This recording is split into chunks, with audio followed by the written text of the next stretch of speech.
Suatu ketika ada dua toko kue yang lokasinya bersebelahan, toko Pak Andi dan toko Bu Susi. Di kasir toko Pak Andi, pengunjung ramai mengantri, sementara pengunjung di toko Bu Susi sepi. Bu Susi penasaran kenapa toko Pak Andi lebih ramai. Ia ingin mencari tahu resep yang digunakan. Bu Susi kemudian berusaha masuk dapur toko Pak Andi. Mengetahui hal ini, petugas membunyikan peluit dan melarang Bu Susi masuk.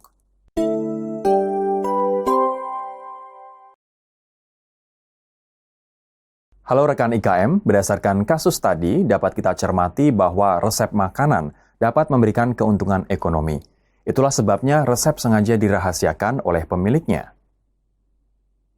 Apapun yang dapat memberi keuntungan ekonomi dan dirahasiakan oleh pemiliknya merupakan rahasia dagang.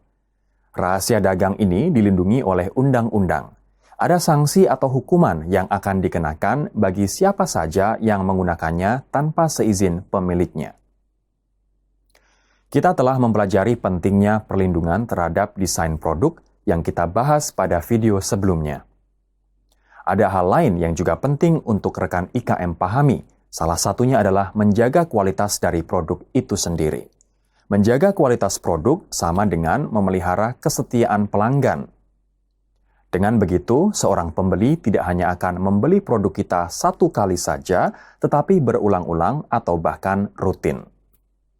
Nah, rekan IKM, kualitas produk erat kaitannya dengan apa yang akan kita bahas dalam video kali ini, yakni rahasia dagang. Kali ini kita akan mencoba memahami apa saja yang termasuk dalam rahasia dagang, supaya kita dapat menjaganya agar tidak disalahgunakan oleh pihak lain dan berdampak negatif bagi bisnis kita. Setiap produk tentu memiliki rahasianya masing-masing yang membuatnya berbeda dengan produk lain. Namanya saja rahasia. Pastinya adalah hal-hal yang dirahasiakan.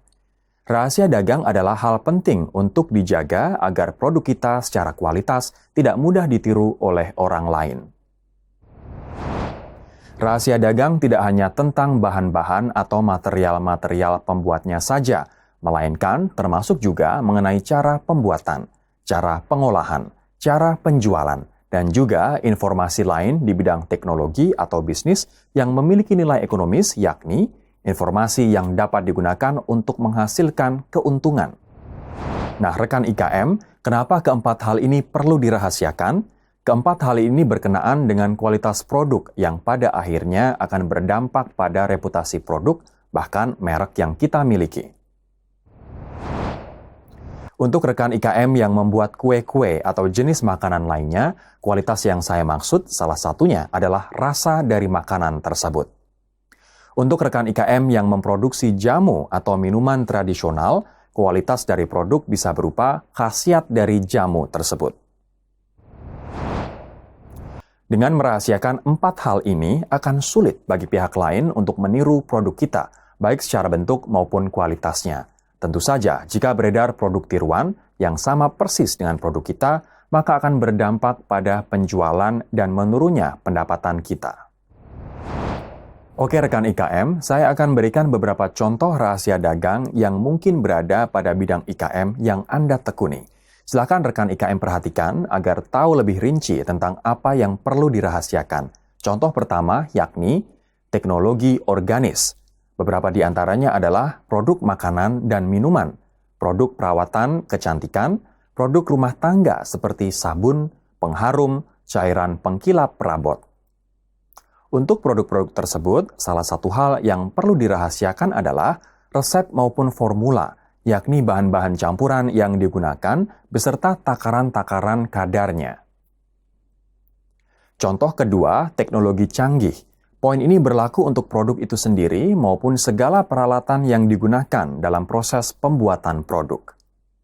Beberapa di antaranya adalah sirkuit terpadu elektronik, teknik produksi dalam pabrik, program komputer, proses fotografi, serta pengujian produk farmasi.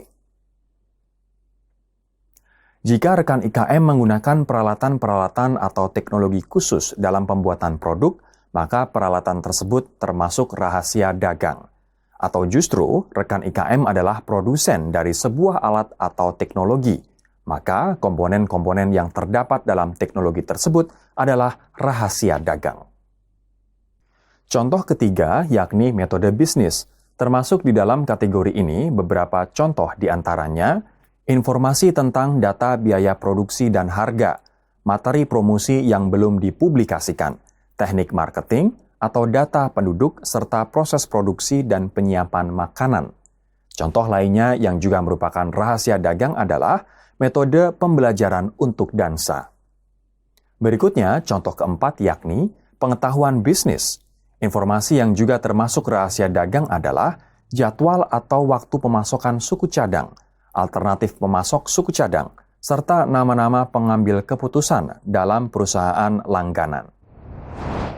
Siapa-siapa yang menjadi pemasok bahan-bahan yang kita gunakan untuk membuat produk adalah juga rahasia dagang, termasuk jadwal rutin pembeliannya. Nah, rekan IKM, setelah mengetahui hal apa saja yang perlu kita jadikan rahasia dagang, kini Anda akan lebih waspada dan berhati-hati dalam memberi informasi kepada pihak lain, sehingga Anda dapat mempertahankan keberlangsungan usaha Anda.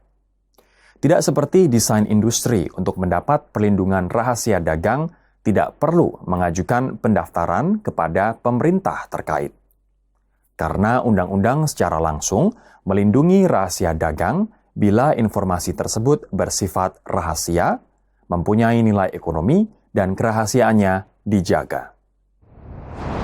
Namun untuk rekan IKM yang hendak melakukan kerjasama dengan pihak lain, didaftarkannya rahasia dagang ke Direktorat Jenderal HKI menjadi penting untuk menghindari penyalahgunaan rahasia dagang tersebut. Pemegang hak rahasia dagang dapat mengalihkan hak tersebut dalam bentuk lisensi kepada pihak kedua. Oke rekan IKM, dari keseluruhan pembahasan kita pada video kali ini, rahasia dagang dapat diartikan sebagai informasi yang tidak diketahui oleh umum di bidang teknologi atau bisnis, serta mempunyai nilai ekonomis karena berguna dalam kegiatan usaha dan dijaga kerahasiaannya oleh pemilik rahasia dagang. Jelas ya bahwa rahasia dagang itu pertama, informasinya tidak diketahui oleh masyarakat umum, yang berarti rahasia. Kedua, informasi tersebut memiliki nilai ekonomis, yakni dapat digunakan untuk menghasilkan keuntungan. Nah, ketiga, ada upaya merahasiakan informasi tersebut. Baiklah rekan IKM, usai video ini saya yakin Anda sudah dapat menentukan hal apa saja yang menjadi rahasia dagang dari bisnis Anda. Jangan lupa untuk menyimak video berikutnya mengenai desain industri yang juga akan berdampak positif bagi bisnis Anda. Sampai jumpa.